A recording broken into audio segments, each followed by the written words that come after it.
Hi guys! Welcome back to our channel, Team Genevia's Vlog. So for today's video, ito, home vlog.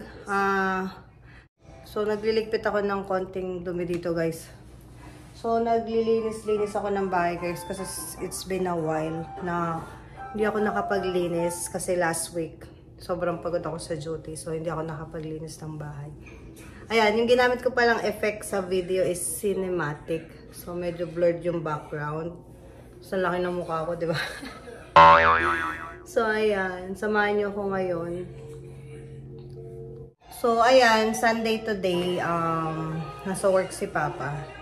So, since wala akong pasok. Last week, hindi ako nakapaglinis-linis ng bahay kasi ang daming errands. Pagod din sa work. So, ngayon, since every Tuesday, ang garbage collection dito. So, Sunday night pa lang ngayon. It's, I think, 7:30 ng gabi. Yeah, 7:20 ng gabi. So, nag-ayos na ako ng mga garbage sa taas. Yung mga nasa bathroom, nasa bedroom, nasa walk-in closet. And then, lalagay ko na siya dun sa disposal, basurahan. And then, ilalagay ko na siya dun sa harap ng bahay. Kasi ando dun yung aming lagay ng basura. So, ayan. Nag-empty na ako ng mga basurahan dito sa buong bahay. Pero ito, hindi ko pa ito empty kasi hindi pa siya puno. Sayang yung plastic. Siguro by Tuesday na lang. Ayan, nanonood si Miggy. And then, bala ko magwalis. Kasi hindi ako nakapagwalis last week. Ayan, napadala na natin yung box natin nung Friday. So, hopefully, after 2 to 3 months before Christmas, tumating na yun sa Pilipinas. So, ito yung nakolekta kong mga basura sa taas. So, dito guys, every Tuesday yung garbage collection sa subdivision namin. So, yan. Yung mga nakabox pa, tinatanggal ko na siya para ma-dispose na natin. Ayan. Bala ko dito magwalis sa garahe since wala si Conan. Ayan. Ito na yung mga nakolekta kong basura. Galing sa taas. Ito galing to sa garden. Yung mga dahon.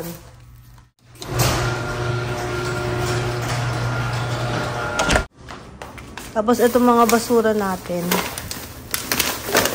Ilalagay na natin doon sa disposal.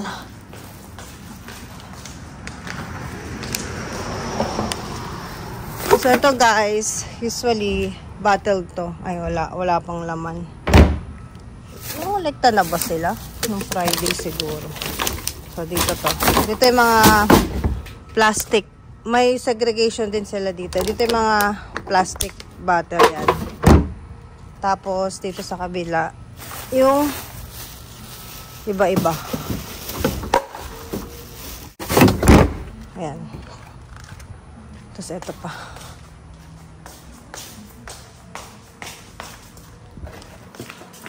Yeah. Diba? So, ahead of time, magtapon na tayo ng basura. Para pagdating ng collection day, hindi tayo mahirapan. Ayan. Shoot mo lang dyan. Tapos kukunin na yan. Tapos ito, sa Tuesday na to, ayan yung box ng foam. Bumili kami ng isang foam eh. Tapos ito yung exchange ng balikbayan box natin. So every time magpapadala kayo ng balikbayan box guys, papalitan nila yung box mo.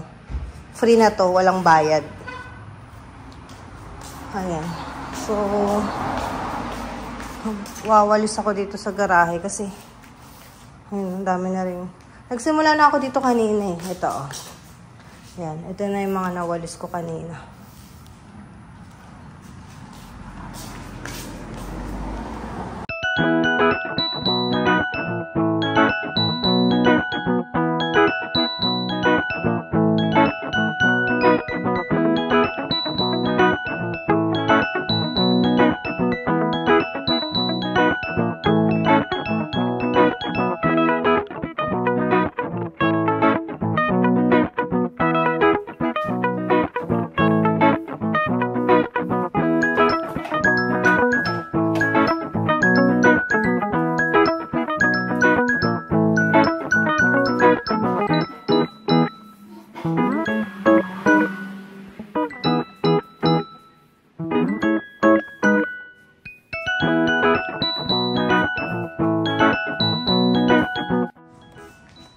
So, ayan guys.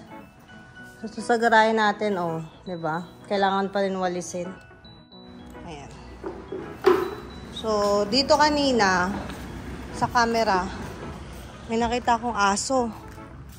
Ayan, ginulo niya to. Itong harap natin, guys.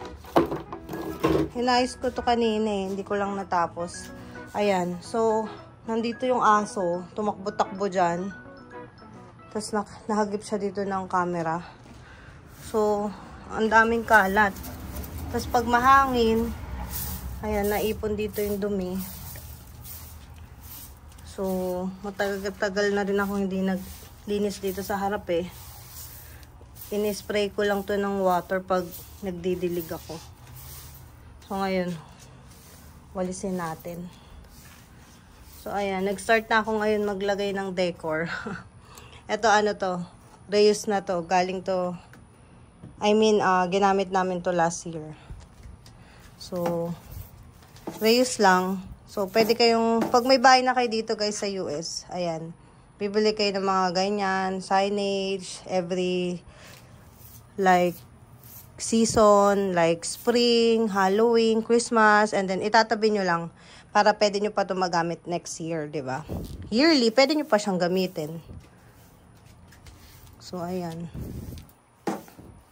Pwede ko naman sana to sprayan ng water, pero walisin ko na lang din. Ayan. So, nandito yung aso kanina eh. Natumba nga to kanina eh. Natumba siya. Siguro tinamaan ng aso. Ayan. Ito siguro balik ko na lang dito. Ayan. So, pwede pa siya dito. Ayan. Tapos, ito na lang yung wawalisin ko. So, ayan lang guys. Pag wala kayong pasok dito, sa US, linis ng bahay, pahinga. Ako, pag madumi yung bahay, hindi ako mapakali. Maingay ako sa bahay pag madumi. Pero si Toto naglilinis yun ng bahay. Kaya lang minsan, gusto ko talaga walang patong-patong sa mga counter. Ayan. O, diba? Ang daming dumi.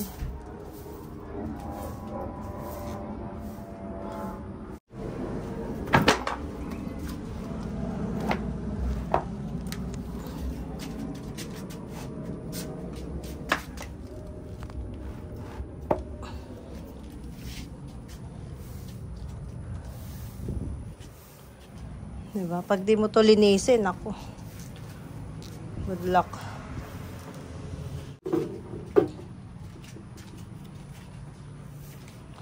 Walis is life.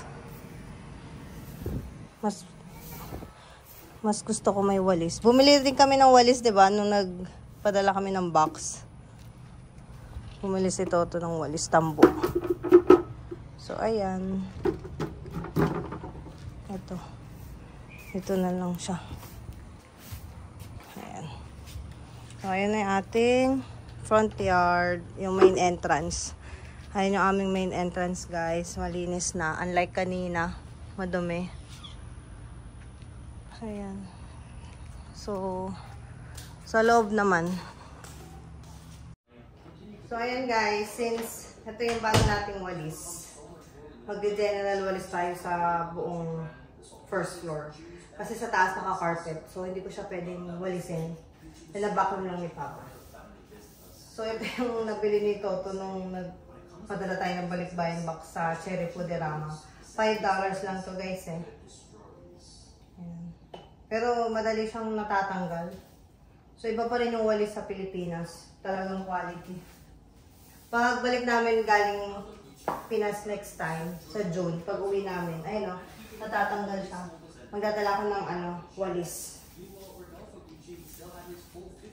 Magandang walis yung guys, yung galing Baguio. Naalala ko.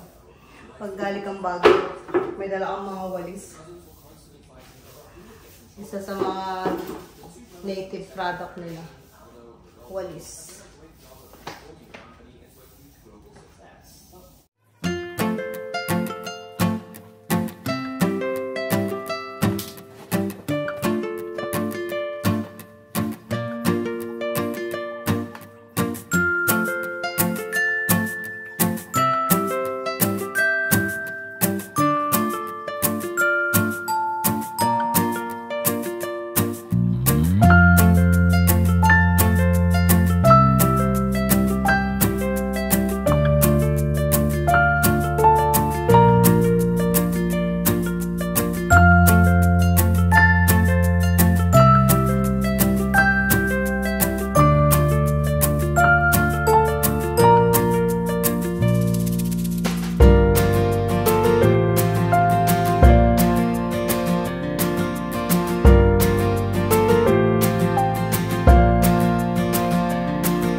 So, ayan guys. Finally, tapos na tayo magwalis. So, it's like 8:20.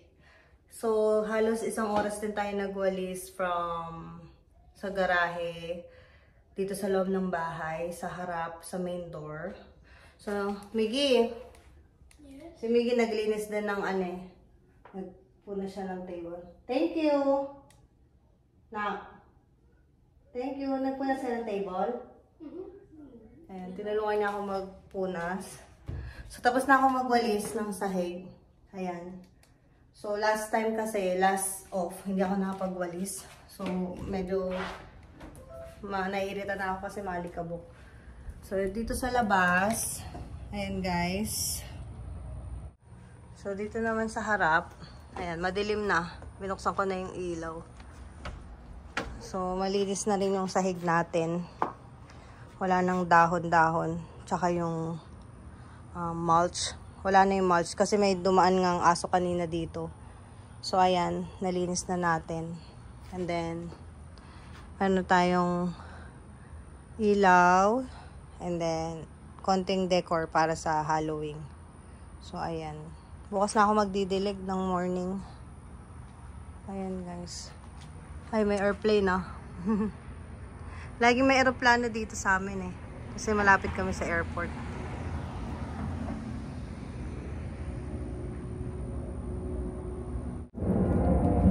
So, ayan. Pasok na tayo. Ganda.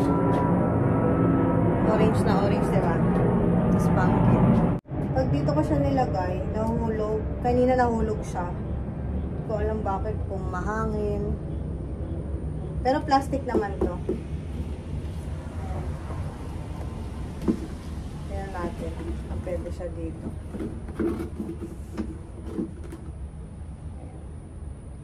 Tapos usog lang natin to. Ayan. So, ganyan lang muna yung decor natin. Wala pang iba. So, pasok na tayo kasi mainit sa labas.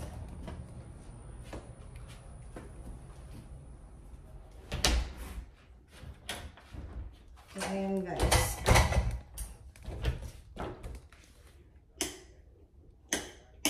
Ayan. So, tapos na ako magwalis. Pinawisan din ako. Mainit kasi. Init sa labas. Tapos na si mama magwalis na. Ayan, medyo maingay ako pag wala talagang walis yung sahig. Pero bukas na ako magmamap. Labas lang natin to. So, ayan guys. Tapos na tayo magwalis. Ayan. Pwede na ako humiga. Kasi malinis na yung sahig. Ayoko talaga ng maalikabok yung sahig. Yung madumi ba? Miggy. So, dahil nagwalis tayo, deserve natin yung midnight snack. Midnight ang aga pa, ano pa lang, 9 p.m. 8:30. So, meron tayo ditong ano to? Egg tarts. Egg tart. Bumili si Miggy tsaka si Toto kahapon sa 85 degree bakery cake. O, tag-isa tayo na. Sino po yun naman? 6 pieces to eh. Kumain na sila ni Papa. So, akin na tong dalawa. Opo. Wow, sarap. But if you want, you can take my other one. Sure ka? Yes. Sige na, kain ka na. Na. Love you. Love you too. Yung reward mo, naglinis ka ng lamesa. Next time, ha? Yung binibili sa'yo ni Mama, magwalis. Ha? Yes. So, ayan guys. Ayan ang aming Sunday night vlog. Ang pagwawalis. So, galing akong duty kanina and then off tonight. Wednesday night na ako babalik. So, ayan guys for today's vlog. Thank you for watching. Magmimerienda muna kami ni Miggy. Until next vlog guys.